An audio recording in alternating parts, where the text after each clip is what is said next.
BJP संसदीय दल की बैठक में विपक्ष पर बरसे पीएम मोदी, ये खबर जो है यहां से आई है और लगता है कि विपक्ष ने मन बना लिया है कि अपने स्थान पर बने रहने का। जिन्होंने संसद की सुरक्षा में सेंध मारी, कुछ दल एक तरह से उनके समर्थन में आवाज उठा रहे हैं। ये सेंधमारी की ही तरह खतरनाक है और लोकसभा में घटना घटी और विपक्ष के सांसदों का जो व्यवहार रहा, ऐसा लगता है कि परोक्ष रूप से जिन लोगों ने सुरक्षा में सेंध मारी उन्हें उनका समर्थन है। ये बहुत दुर्भाग्यपूर्ण है। अखिलेश शर्मा हमारे सहयोगी हमारे साथ जुड़ गए हैं। अखिलेश जी, एक बड़ा हमला है विपक्षी पार्टियों पर, जिन्होंने सेंध मारी उनका समर्थन करते हुए नजर आ रहे हैं वो। जी हाँ, बिल्कुल स्पष्ट तौर पर पीएम मोदी ने कहा है कि ये जो घटना हुई है लोकसभा में सेंधमारी की, सुरक्षा में सेंधमारी की, जिस तरह से विपक्ष के कुछ सांसद उनके समर्थन में आवाज उठा रहे हैं, ये सेंधमारी की तरह खतरनाक है। ये बात पीएम मोदी ने बीजेपी संसदीय दल की बैठक में पार्टी सांसदों से कही है। उन्होंने कहा कि लोकसभा में जो घटना घटी और विपक्ष के सांसदों का जो व्यवहार रहा, ऐसा लगता है कि परोक्ष रूप से जिन लोगों ने सेंधमारी की है वो उनका समर्थन कर रहे हैं और ये बहुत ही दुर्भाग्यपूर्ण है। उन्होंने ये भी कहा है कि विपक्ष ने शायद ये मन बना लिया है कि वो अपने स्थान पर रहे, यानी विपक्ष में ही रहे। उसने ऐसा कोई भी काम नहीं किया जिससे लगे कि वो सत्ता में आना चाहता है। उन्होंने ये भी कहा है कि विपक्ष 2024 में भी बाहर रहने वाला है, क्योंकि वो लगातार नकारात्मक राजनीति कर रहा है।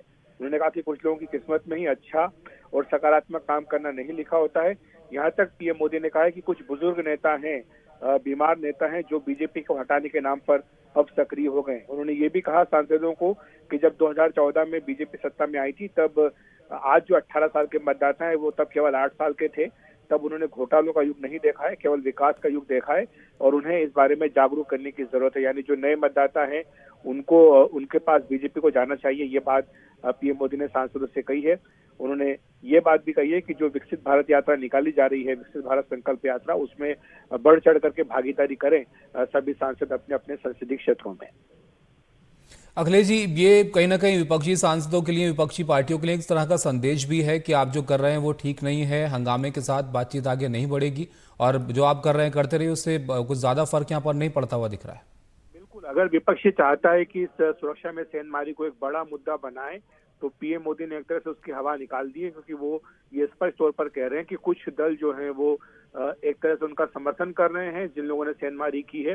तो ये अपने आप में बहुत ही दुर्भाग्यपूर्ण है। आपको याद होगा कि राहुल गांधी ने ये कहा था कि ये सेंधमारी करने वाले जो युवक हैं ये बेरोजगारी का मुद्दा उठा रहे थे, और अब ये भी खबर आ रही कि राहुल गांधी इसी बेरोजगारी के मुद्दे को लेकर आने वाले दिनों में अपनी भारत जोड़ो यात्रा का दूसरा चरण शुरू कर सकते हैं। तो ऐसे में एक तरह से पीएम मोदी ने ये पूरा मुद्दा जो विपक्ष खड़ा करने का प्रयास कर रहा है, और इसको लेकर के गृह मंत्री अमित शाह का बयान हो सदन में, ये भी मांग थी, और जिसको लेकर के कल जो हंगामा हुआ और इतनी बड़ी संख्या में सांसदों को निलंबित किया गया, तो उसके बाद अभी माना जा रहा था कि विपक्ष की ओर से इस मुद्दे को और ज्यादा उठाया जाएगा, ज्यादा तूल दिया जाएगा। लेकिन पीएम मोदी ने अपनी ओर से कहा है कि ये दुर्भाग्यपूर्ण है कि जिन लोगों ने सेंधमारी की है, एक तरह से विपक्ष के कुछ दल उनका समर्थन कर रहे हैं।